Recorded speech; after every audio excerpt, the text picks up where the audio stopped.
ETF index mutual funds నేర్చుకుని stock మార్కెట్లో రాణించాలనుకుంటున్నారా? వెంటనే ఈ నెంబర్కి కాల్ చేయండి. హలో నాగార్జున రెడ్డి గారు. చెప్పు నాగరాజు, నువ్వు అడగాలి, నేను చెప్పాలి, ప్రజలు తెలుసుకోవాలి, జాగ్రత్త పడాలి. వాళ్ళకి 10 రూపాయలు సేవ్ కావాలి, నష్టపోకూడదు. మరీ ఎక్కువగా అప్పులు చేసి నష్టపోయి ఆత్మహత్యల దాకా పోకూడదు. ఎస్ అండ్ మీరు అథెంటిక్ ఇన్ఫర్మేషన్ ఎప్పటికప్పుడు ఇస్తుంటారు కాబట్టి దీని మీద నేను వీడియోస్ చేయడం జరుగుతుంది కాబట్టి చెప్తున్నాను మీకు.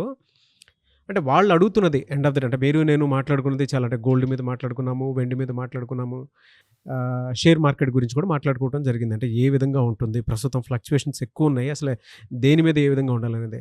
అండ్ ఏదో గోల్డ్ బబుల్ అంటున్నారు. అసలు గోల్డ్ బబుల్ అనేది అంటే అసలు దానివల్ల జరిగేటువంటి చర్యలు ఏ విధంగా ఉంటాయి, అంటే ఈ సమయంలో గోల్డ్ కానీ వెండి కానీ కొనడం మంచిదేనా సామాన్య ప్రజలకి, అది ఎంతవరకు ఉపయోగపడేటువంటిది అనుకోవచ్చు, అసలు ఏమనుకోవచ్చు, ఏం జరుగుతుంది? ఈ బబుల్ అంటే ఏంది? నీటి బుడగ, లేదంటే మన పిల్లలు ఆడుకునే బుగ్గలు ఏమైనా దాన్నే కదా బబుల్ అంటారు కదా. What you said is 100% correct Nagaraju. ఇది బబుల్ లాంటిదే. ఎప్పుడు పేలిపోద్దో తెలియదు, ఎప్పుడు పెద్దదవుద్దో తెలియదు, ఎప్పుడు చితికిపోద్దో తెలియదు, ఎప్పుడు పేలిపోద్దో తెలియదు. అందుకనే దాన్ని బబుల్ అంటారు. అట్లాంటి దాన్ని దేనైనా బబుల్ అనే కదా అంటారు. అవును. ఇప్పుడు మనం బట్టలు తుక్కునేటప్పుడు కూడాను బబుల్స్ వస్తాయిగా, ఎంతసేపు ఉంటాయి? ఒక నిమిషం కూడా ఉండదు. అలాగే కొన్ని రకాలైన పురుగులు ఉంటాయి, మినుగురు పురుగులు అంటారు సార్. అవునవును. వాటి లైఫ్ ఎంత ఉంటుంది అనుకున్నావు? 3-4 నిమిషాల కంటే ఉండదు, అంతే. ఇది కూడా అలాంటిదే. అందుకని ఇలాంటి బబుల్స్ని చూసి మీరేమి కంగారు పడాల్సినటువంటి పనే లేదు. మీ దగ్గర ఇప్పుడు ఎంత అయితే బంగారం ఉందో దాన్ని అలాగే ఉంచుకోండి. అప్పులు చేసి బంగారం కొనకండి, దురాశకు పోకండి. షేర్ మార్కెట్ అయినా అంతే, బంగారము వెండి అయినా అంతే. నీకు నాకు ఎందుకయ్యా, నాకు అర్థం కాదు అది. ఇప్పుడు ప్రజలకు కూడా సమయ సందర్భం వచ్చింది కాబట్టి చెప్తున్నాను నేను నీకు. జార్జ్ సోరోస్ అనే పేరు నాను ఎప్పుడన్నా 22-23 సంవత్సరాల వయసులో ఉన్నప్పుడు బ్యాంకులో ఎంప్లాయీ కింద జాయిన్ అయ్యాడు. ఫారిన్ కరెన్సీ అమ్మడము కొనడము, షేర్లు అమ్మడము కొనడము చూశాడు. తర్వాత ఏం చేశాడంటే వాడే బయటకు వచ్చేసి బంగారము, వెండి, షేర్లు, గవర్నమెంట్కి సంబంధించిన బాండ్లు, నార్కోటిక్స్, ఇలాంటి వాటన్నిటి మీద కూడాను ఆధిపత్యం సంపాదించి లక్షల కోట్ల రూపాయలు సంపాదించాడు. అతను ఇప్పుడు ఓపెన్ సొసైటీని గురించి మాట్లాడతాడు. దేవుడు, భక్తి, నీతి, నిజాయితీ, న్యాయము, ధర్మాన్ని గురించి మాట్లాడతాడు. ఈ వయసులో చేసిన అన్నీ కూడాను దిక్కుమాలి పనులే, కానీ ఇప్పుడు వాటి గురించి మాట్లాడతాడు. ప్రభుత్వాలను కూలదోషిస్తారు స్వామి. వెనిజులాలో కానీ, బంగ్లాదేశ్లో కానీ, శ్రీలంకలో కానీ, ఈవెన్ ఇండియాలో కూడా చేయడానికి ట్రై చేశారు, కుదరలేదు. వాళ్ళు ఏం చేస్తారంటే చాప కింద నీళ్ళలాగా ఉంటారు. యంగ్స్టర్స్ని ఎంప్లాయీస్ కింద తీసుకొని తప్పుడు ప్రచారాలన్నీ చేయిస్తారు స్వామి. ప్రభుత్వాలే కూలిపోతాయి అసలు ఒకసారి. బంగ్లాదేశ్లో జరిగింది అదే, శ్రీలంకలో జరిగింది అదే. ఇట్లాంటి దేశాలే ప్రభుత్వాలే మారిపోతుంటాయి అన్నమాట వీళ్ళు చేసే పనుల మూలకంగా. వీళ్ళు పెద్ద మాఫియాలు వీళ్ళు. కానీ నువ్వు ఆ మాట గట్టిగా అనకూడదు సుమా. గట్టిగా అన్నా అంటే నిన్ను కూడా లేపేస్తారు. ఒక్కోసారి ఒక్క మనిషిని లేపేయడానికి ఎంటైర్ ప్లేన్ని లేపేస్తారు. ప్లేన్ని లేపేస్తారు తెలిసిన. ఆ పైలట్కి, కో పైలట్కి కోట్ల రూపాయల డబ్బులు ఇచ్చేసి వాళ్ళ ఫ్యామిలీ, అంటే ఇంక ఒక రకంగా చెప్పాలంటే ఏంటంటే వాడు సిద్ధపడ్డాడు అనమాట. నేను పోయినా పర్వాలేదు, నా కుటుంబం బాగుంటే చాలు అనేసి ఆ ప్లేన్ని క్రాష్ చేసేస్తారు. అందులో ఏంటి, వాళ్ళని వ్యతిరేకించేవాడు ఒకళ్ళో ఇద్దరు ఉంటారు అంతే. వాళ్ళని చంపడానికి కోసం చెప్పి మొత్తాన్ని చంపుతారనమాట. ఎక్స్పెక్ట్ చేస్తావు నువ్వు అసలు ఎప్పుడన్నా అట్లా? ఊహ కూడా అందదు తెలుసా. కానీ జరిగినాయి అలాంటి ఇన్స్టెన్సెస్. మంచి సైంటిస్ట్ ఎవడన్నా ఉన్నాడంటే వాడిని కూడా ఇలాగే లేపేస్తారు. మన మోడీ గారు షాంఘాయికి వెళ్ళాడా?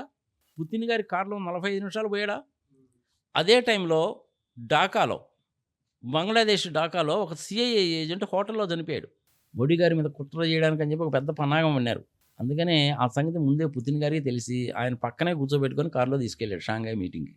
అందుకనే మోడీ గారు వచ్చిన తర్వాత చూసారా, అవును, ఏం మాట్లాడాడో విన్నాగా మనం.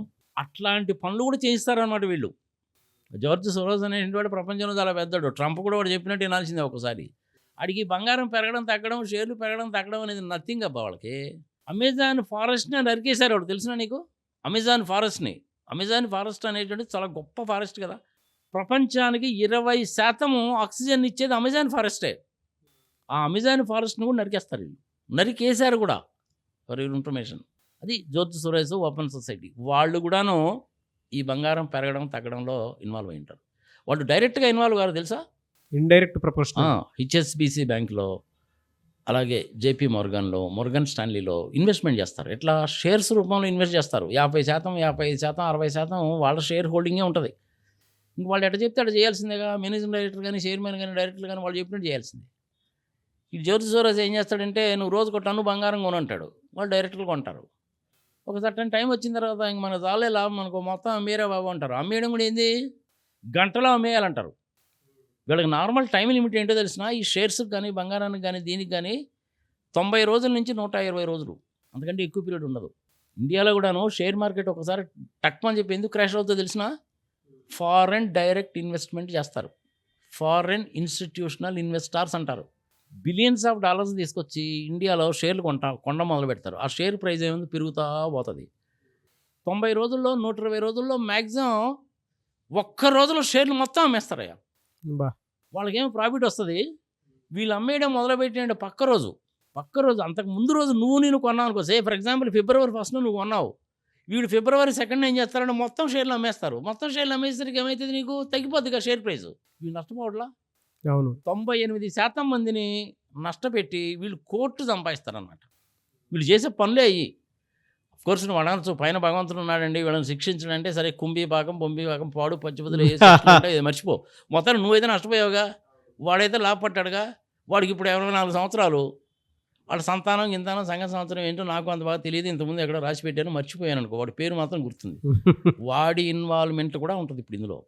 ఈ బంగారం పెరగడం తగ్గడంలో ప్రపంచవ్యాప్తంగా వాడి ఇన్వాల్వ్మెంట్ కూడా ఉంటుంది గ్యారంటీగా. ఓపెన్ సొసైటీ జ్యోతి సూరజ్ గుర్తుపెట్టుకో. వాడు డబ్బులు సంపాదించిందే దాంట్లో. షేర్ మార్కెట్లో చేసేవాడు డబ్బులు సంపాదించాడు. ఫారిన్ కరెన్సీ అమ్మడం కొనడంలోనే వాడు డబ్బులు సంపాదించాడు. బంగారం కొనడం అమ్మడంలోనే వాడు డబ్బులు సంపాదించాడు. ఎప్పటి నుంచి 21 సంవత్సరాల వయసు దగ్గర నుంచి మొదలుపెట్టాడు. ఇప్పుడు వాడికి 84 ఏళ్ళు. అలాంటి వాళ్ళతోటి నీకు నాకు ఎందుకయ్యా, నాకు అర్థం కాదు. నువ్వు అన్నావు చూసావా బబుల్ అని, ఇది ఎప్పుడు పేలుతుందో తెలియదు. ఆల్రెడీ పేలింది. ఫైనల్గా నేనేం చెప్తానంటే, ఇవన్నీ కూడా ప్రజలు తెలుసుకోవాలి కాబట్టి చెప్తున్నా. ఎస్పెషల్లీ యువత తెలుసుకోవాలి కాబట్టి చెప్తున్నా. మీ దగ్గర బంగారం కనుకుంటే ఆ బంగారాన్ని అలాగే ఉంచుకోండి. ఓకే, అప్పు చేసి బంగారం కొనబాకండి. అత్యాశకు పోవాకండి. బంగారం అయినా, వెండి అయినా, షేర్ మార్కెట్ అయినా. మరి ఇంక ఇది ఎంతకాలం తగ్గుతుంది అంటే, ఒరిజినల్గా వీళ్ళు 60,000 కొనున్నారు అనుకుందాం. ఫర్ ఎగ్జాంపుల్ 60,000కి తగ్గిందాకా అమ్ముతారనమాట వీళ్ళు. దాని తర్వాత స్టెబిలైజ్ అయిపోద్ది. ఒక నెల రోజుల దాకా ఏమీ స్టడీస్ అప్పుడు ఉండదు. మళ్ళీ ఇంకొక 3 నెలలు పోయిన తర్వాత మళ్ళీ పెరగడం మొదలుపెట్టుద్ది. అరే పెరుగుతుంది. పోయినసారి మనం కొనలేదని చెప్పి ఎవడన్నా అమాయకి మళ్ళీ కొండ మొదలు పెట్టాడంటే అదొక 2 నెలల పాటు పెరుగుద్ది. తర్వాత మళ్ళీ అమ్మేస్తాను. చెప్పే కదా నేను, 90 రోజుల నుంచి 120 రోజుల లోపల అయిపోవాలా. ప్రాఫిట్ బుకింగ్ అంటారు దీన్ని. అంతే. లక్షల్లో షేర్లు కొంటారు, టన్నులో బంగారం కొంటారు. నువ్వు నేను టన్నులో బంగారం కొనగలమా, షేర్లు కొనగలమా? చేయలేంగా. అందరూ చేసే పనులు ఇలాగా ఉంటాయి. ఇప్పుడు మన తిరుపతిలో శేషాచలం అడవులు ఉన్నాయి. శేషాచలం అడవుల్లో గంధపు చెక్కలు, సంగతి సమాచారం, అది కూడా ఒక పెద్ద మాఫియా. వాళ్ళని ఎవడూ టచ్ చేయలేడు. ఎందుకయ్యా బాబు అంటే, వాళ్ళకి ఎంపీలతోటి, ఎమ్మెల్యేలతోటి, ముఖ్యమంత్రులతోటి, ప్రైమ్ మినిస్టర్లతోటి రిలేషన్లు ఉంటాయి. వాళ్ళకి ఎలక్షన్ ఫండ్ వీళ్ళే ఇచ్చేది. జార్జి సొరోస్ కూడాను ఎలక్షన్ ఫండ్ ఇస్తాడు. మోడీ గారికి ఇస్తాడు, చంద్రబాబు నాయుడికి ఇస్తాడు, జగన్మోహన్ రెడ్డికి ఇస్తాడు, మన రాహుల్ గాంధీకి కూడా ఇస్తాడు. మరి తీసుకోకూడదా, తీసుకోవచ్చా అనేసి అంటే వాళ్ళ విజ్ఞత వదిలేద్దాం మనం. That is a different thing. కానీ బబుల్ అని నువ్వు అన్నావు చూసావు, ఆ బబుల్ అనేది ఆల్రెడీ పేలిపోయింది. ఇంకా మళ్ళీ ఎప్పుడు పేలుతుంది అంటే, ఒక 2-3 నెలల పాటు ఇలాగే కూల్గా కామ్గా ఉంటుంది. మళ్ళీ చిన్నగా బబుల్ ఫామ్ అవుతుంది. ఇంకొక 90 రోజుల్లో మళ్ళీ ఆ బబుల్ పేలుతుంది. 3 నెలల్లో జరిగిపోయింది ఇదే. అంతే. వాళ్ళ పీరియడ్ అంతే. 90 డేస్ లోపల నాకు లాభం వచ్చేయాలా. నేను 10 రూపాయలు పెట్టాలి, 11, 12, 13, 14 పోతూ ఉంటుంది. 20 రూపాయల దాకా నేను కొంటాను, తర్వాత నేను అమ్మేస్తాను. అంతే. యావరేజ్ రేట్ ఎంత పడుతుంది వాళ్ళకి? 12, 13 రూపాయల కంటే పడదు. 20 రూపాయలకు అమ్ముకున్నాడు, 7 రూపాయలు వచ్చింది కదా, సాల్తా అయింది. పర్ షేర్కి 7 రూపీస్ వచ్చింది. అదేవిధంగా బంగారానికి పర్ గ్రాముకి 10,000 వచ్చింది అనుకో, సాలుగా వాడికి. కోట్లలో ఉంటుందబ్బా, అది బిలియన్స్ ఆఫ్ డాలర్స్లో ఉంటుంది. ఇన్ని విషయాలు ఉంటాయబ్బా. అమెజాన్ ఫారెస్ట్ల దగ్గర నుంచి మొదలుపెట్టి, మెక్సికో నుంచి గోడలు దూకి అమెరికాలోకి దొంగతనంగా పోయే దాని దగ్గర నుంచి మొదలుపెట్టి, ప్రభుత్వాలను కూల్చేయడం దగ్గర నుంచి మొదలుపెట్టి ఇవన్నీ జరుగుతాయి. ఇట్లాంటివన్నీ కూడాను సామాన్య మానవులకి నీకు నాకు ఎందుకు స్వామి అనవసరంగా చెప్పు. జనాలకు తెలియాలి కాబట్టి నువ్వు అడిగావు, నేను చెప్పాను. బబులో పేలిపోయింది, మళ్ళీ ఎప్పుడు పేలుతుంది? ఇంకొక 5-6 నెలలు వెయిట్ చేయండి, మళ్ళీ పేలుతుంది. గోల్డ్ లోన్ తీసుకున్నావు బ్యాంక్లో అనుకుందాం, 7% గోల్డ్ లోన్ తీసుకున్నావయ్యా. నీకు 9%కి హౌసింగ్ లోన్ ఉందనుకో. ఈ 7%కి గోల్డ్ లోన్ తీసుకొని 9% హౌసింగ్ లోన్ అనేది తీర్చేయి, నీకు డబ్బులు మిగులుతాయిగా. ఆ పని చేయొచ్చు సామాన్య మానవుడు. బా అప్పు చేసి బంగారం కొనవద్దు, ఆస్తులు అమ్మి బంగారం కొనవద్దు. నీకు ఏదైనా భూమి ఉందనుకో, భూమి ఉంచుకో. ఇండియాలో భూమి మొత్తం ఎంత ఉంది? 82 కోట్ల ఎకరాల భూమి. ఆంధ్రప్రదేశ్కు భూమి ఎంత? 3,95,00,000 ఎకరాలు. అందులో ఒక ఎకరం కొనుక్కోవడానికి ప్రయత్నించు, తప్పులేదు. గ్రాడ్యువల్గా పెరుగుతుంది. పట్టణాలు పెరిగే కొద్దీ హైదరాబాద్ పట్టణానికి ఒక 10 కిలోమీటర్లు పోయిన తర్వాత నువ్వు ఎకరం ఒక 25 లక్షలు పెట్టుకుంటే నీ పిల్లలు పెరిగి పెద్దవాళ్ళు అయ్యేసరికి అది ₹1,00,00,000 పోద్ది. స్టాండర్డ్గా పెరుగుతుంది. కానీ ఈ బంగారము చెప్పలేము, షేర్లు చెప్పలేము, అవన్నీ బబుల్సే. దగ్గర డబ్బులు ఉంటే ల్యాండ్ రూపంలో పెట్టుకో. ఎస్పెషల్లీ పట్టణాలు, హైదరాబాదు, వరంగల్, నిజామాబాదు, వైజాగ్ ఇట్లాంటి వాటిల్లో పెట్టుకో. సో బంగారం విషయంలో బబుల్ పేలిపోయింది. Yes, very good knowledge sir. Thank you అండి, thank you so much Nagarjuna Reddy గారు. నమస్తే.